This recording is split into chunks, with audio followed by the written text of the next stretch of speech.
तो hello learners, welcome back to my YouTube channel.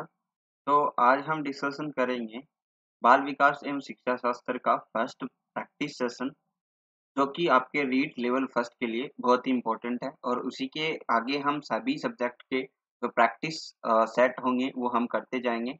और आपके लिए इम्पोर्टेंट ये चीज़ है कि आप जितने भी क्वेश्चंस करो उसको आसानी से ना देखें, इसको आराम से पढ़ें और सोचें कि इस क्वेश्चन के अंदर क्या दिया हुआ है। आपका जो 25 अप्रैल को एग्जाम है उसके लिए ये बहुत ही इम्पोर्टेंट कंटेंट है। अगर आप इस सारे प्रैक्टिस सेट को देख के या फिर अटेम्प्ट करके जाते हो तो मे बी आपका बहुत अच्छा पेपर जाएगा। लेट्स स्टार्ट, हम स्टार्ट करते हैं। भाग फर्स्ट है बाल विकास एवं शिक्षा शास्त्र। निर्देश क्या है कि प्रश्नों के उत्तर देने के लिए सबसे उचित विकल्प आपको चुनना है। चलिए स्टार्ट करते हैं। फर्स्ट क्वेश्चन है, ये रीट लेवल फर्स्ट के लिए है। क्या है? रीट लेवल फर्स्ट के लिए इंपॉर्टेंट सेशन है। ठीक है, पहला क्वेश्चन देखते हैं। क्या कहता है, आप एक अति सक्रिय बालक को कैसे सही दिशा में लाएंगे।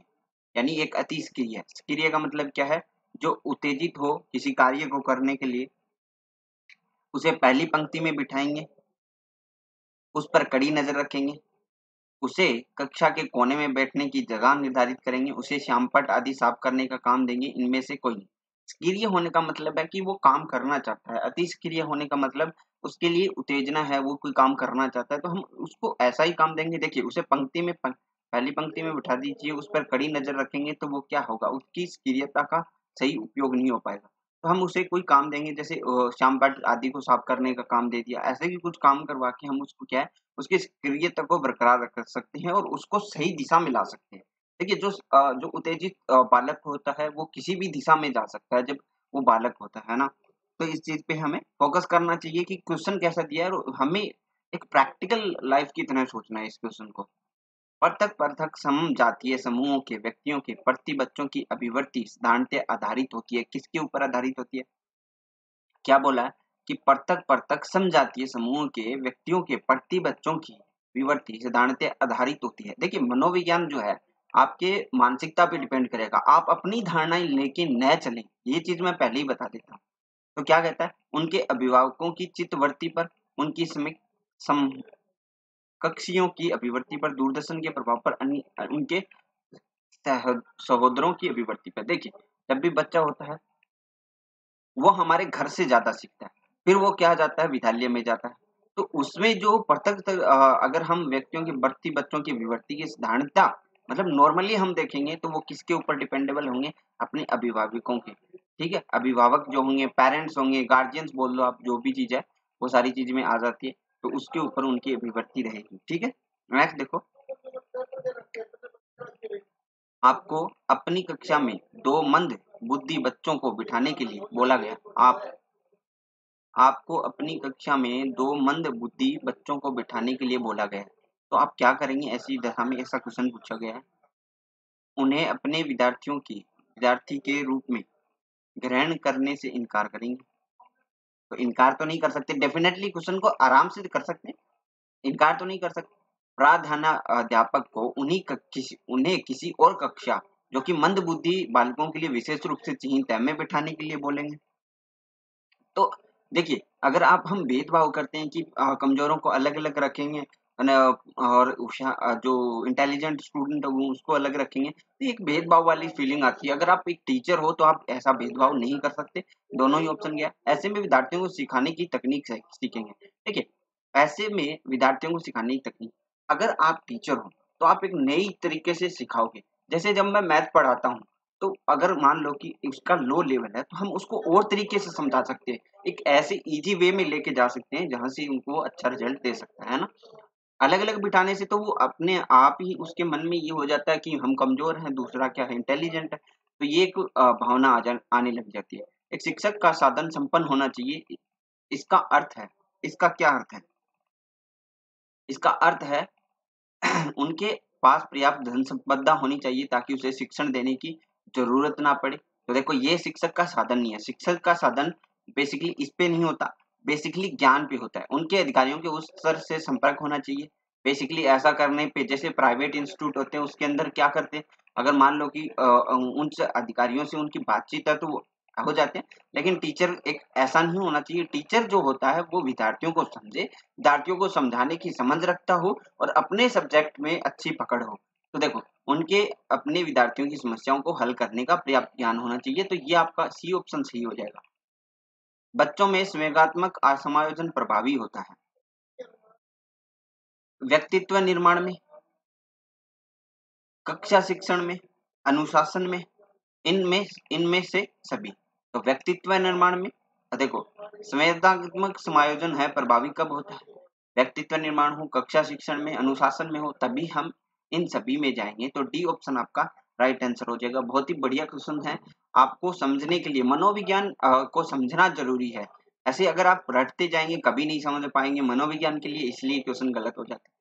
चामपट को शिक्षण साधन सामग्री के लिए किस समूह में अंतर्भुक्त किया जा सकता है, किसमें किया जा सकता है? चामपट कैसा है? वो दृश्य साधन है। कैसा है? दृश्य साधन है।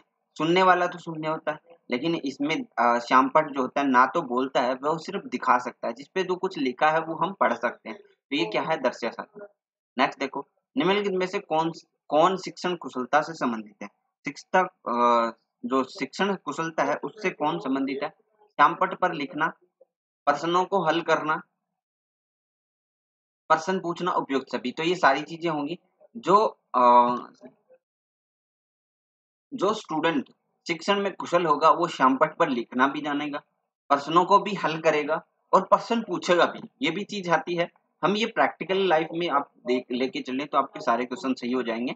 अगर आप रियल लाइफ से कंपेयर करोगे तो कक्षा में जो विद्यार्थी प्रश्न पूछते हैं उन्हें क्या क्या करना चाहिए उनका, ये पूछा है आपसे। कक्षा के बाद शिक्षक से मिलने की सलाह दी जाए, गलत है। अलग से सलाह देने की जरूरत नहीं।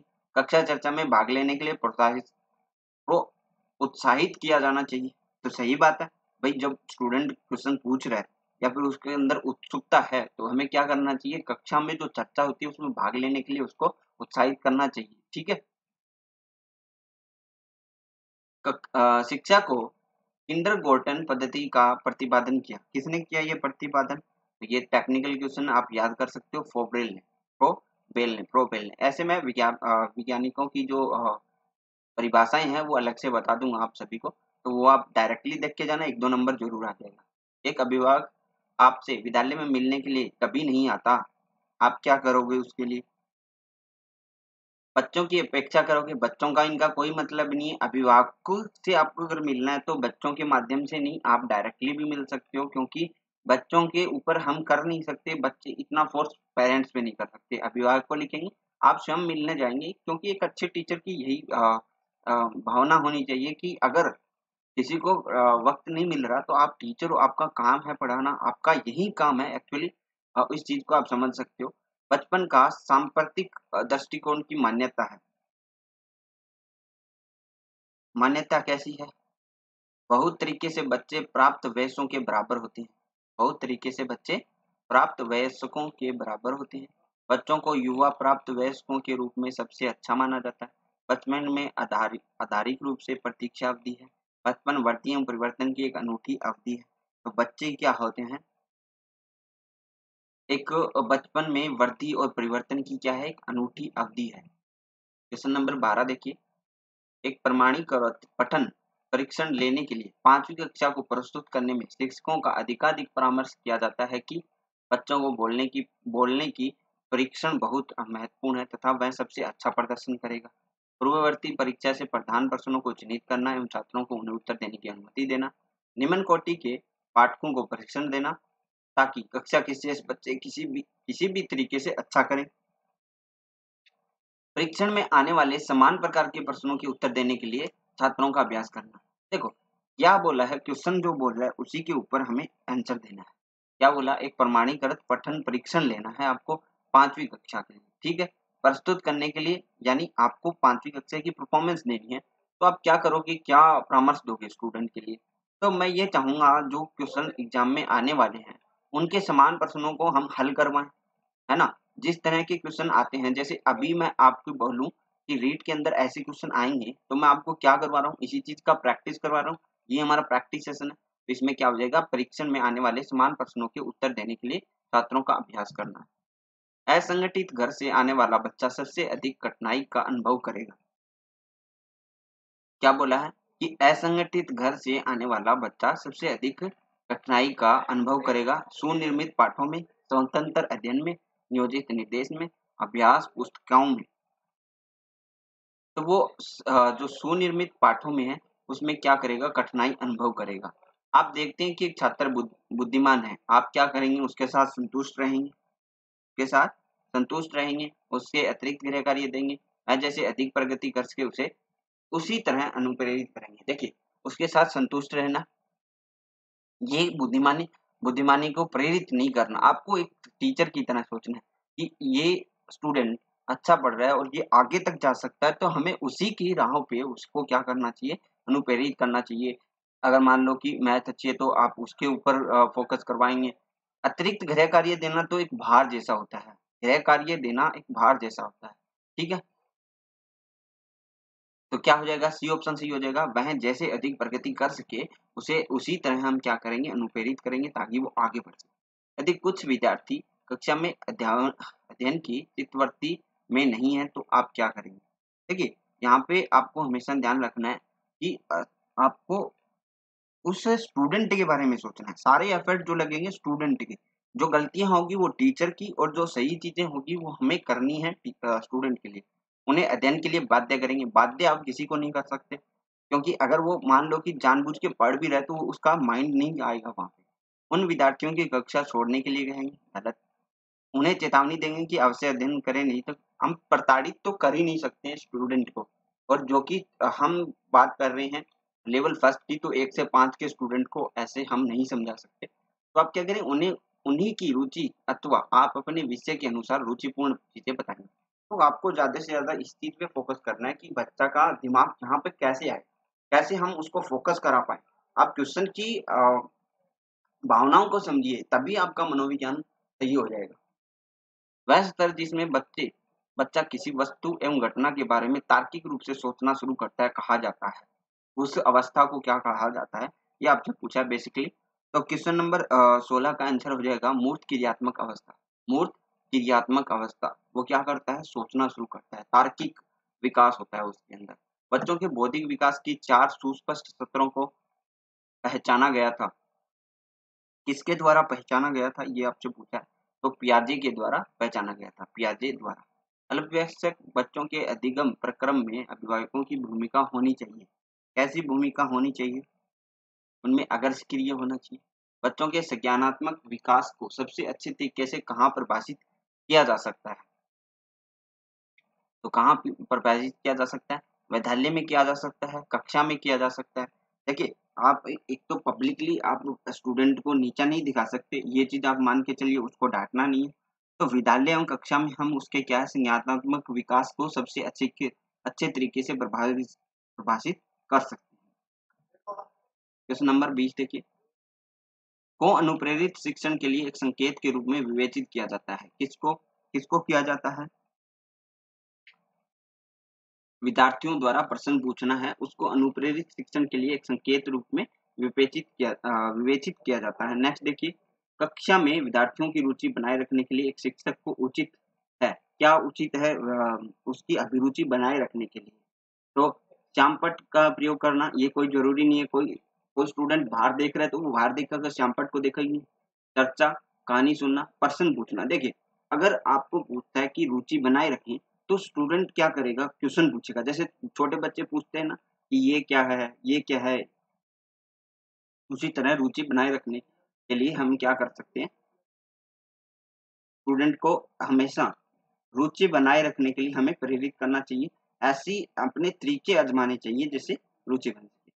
नंबर 22, विद्यार्थियों को विद्यालय में खेलना क्यों क्यों उचित है, क्यों उचित है। यह सहयोग एवं शारीरिक संतुलन का विकास करेगा, क्योंकि अगर हम खेलते हैं तो एक दूसरे का सहयोग करते हैं, साथ में उसके शारीरिक जो संतुलन है वो बना रहता है। परिवार एक साधन है, कैसा साधन है परिवार, परिवार एक साधन है अनौपचारिक इनफॉर्मल एजुकेशन का। ठीक है, वो फॉर्मल एजुकेशन तो नहीं कर सकता, लेकिन इनफॉर्मल एजुकेशन ग्रहण करता है परिवार से, जैसे और उनको बताया जाता है, जैसे उनके घर की बातचीत होती है, जैसे उस घर का वातावरण होता है, वैसी शिक्षा वो ग्रहण करता है। इसे हम अनौपचारिक यानी इनफॉर्मल एजुकेशन कहते हैं। नेक्स्ट देखो, एक शिक्षक विद्यार्थियों में सामाजिक मूल्य को विकसित कर सकता है। कैसे विकसित कर सकता है? आदर्श रूप से बर्ताव करके, ठीक है। ये चीज आपको इम्पोर्टेंट है, ये क्वेश्चन बहुत ही इम्पोर्टेंट है। सामाजिक मूल्यों को विकसित कर सकता है कैसे? आदर्श रूप से बर्ताव करके। एक शिक्षक के लिए सबसे महत्वपूर्ण क्या है? सबसे महत्वपूर्ण क्या है, ये आपसे पूछा गया। कक्षा में अनुशासन बनाए रखना, समयानुवर्ती, विद्यार्थियों की कठिनाइयों को दूर करना। तो सबसे जो महत्वपूर्ण कार्य है, देखिए ये कार्य भी महत्वपूर्ण है, लेकिन सबसे जो महत्वपूर्ण कार्य है, हमें पूछा गया है इनमें से कौन सा महत्वपूर्ण है। तो विद्यार्थी हमारे लिए इम्पोर्टेंट है, अदर चीजें हमारे लिए इम्पोर्टेंट नहीं है। अगर मान लो कि कोई श्यामपट्ट पे नहीं पढ़ना चाहता, वो इम्पोर्टेंट नहीं है। हमें ये चाहिए कि विद्यार्थियों को जो श्यामपट्ट पढ़ने पे कठिनाई आ रही है, उसको हम कैसे दूर किया जाए। तो आपको मनोवैज्ञानिक तरीके से सोचना है। निम्न कक्षाओं में शिक्षण की खेल विधि आधारित है, इसमें आधारित है तो विकास एवं वृद्धि के मनोवैज्ञानिक सिद्धांत पे आधारित। किस सिद्धांत पे आधारित है? विकास एवं वृद्धि पे। शिक्षण का खेल विधि जो है ना, वो किस पे आधारित है? विकास एवं वृद्धि के मनोवैज्ञानिक सिद्धांत। डिसलेक्सिया संबंधित है। डिसलेक्सिया किससे संबंधित है? डिसलेक्सिया किससे? पठन विकार से। किससे संबंधित है? पठन विकार से। पठन विकार विशेष रूप से जरूरतमंद बच्चों की शिक्षा का प्रबंध होना चाहिए। कैसा होना चाहिए? दूसरे बच्चों सामान्य बच्चों के साथ होना चाहिए। दूसरे सामान्य बच्चों के साथ होना चाहिए। अधिगम के प्रक्रम में अभिप्रेरण अभिप्रेरण क्या हो जाएगा? नए सीखने वालों में अधिगम के लिए रुचि का सर्जन करता है। क्या करता है? नए सीखने वालों में अधिगम के लिए रुचि का सर्जन करता है। कक्षा 5 के न्यून दृष्टि वाले बच्चों को क्या करता है? कक्षा में सामान्य रूप से बर्ताव करना चाहिए एवं ऑडियो सीडी के जरिए सहायता प्रदान करनी चाहिए। तो न्यून दृष्टि का मतलब समझ रहे हो? जिसकी दृष्टि कम है, जिन्हें कम दिखाई देता है, उन्हें हम क्या कर सकते हैं? सामान्य बर्ताव करने के लिए कर सकते हैं। क्योंकि एक विशेष, देखिए जब भी आप छोटे होते हो, जब भी स्टूडेंट होते हैं 1 से 5 के, अगर आप किसी को विशेष देते हो, तो वो अपने आप को क्या मानता है? कमजोर मानता है, दूसरे को ज्यादा मेहनती मानता है, या फिर ऐसी भेदभाव वाली फीलिंग आती है। ठीक है, आज के लिए बस इतना ही। मॉडल पेपर बाल विकास एवं शिक्षा शास्त्र, बाद में हम हिंदी में भी करेंगे और इंग्लिश का भी करेंगे। सारी लैंग्वेज के हम करेंगे प्रैक्टिस है। तो आज के लिए बस इतना ही। Thank you, bye, have a nice day.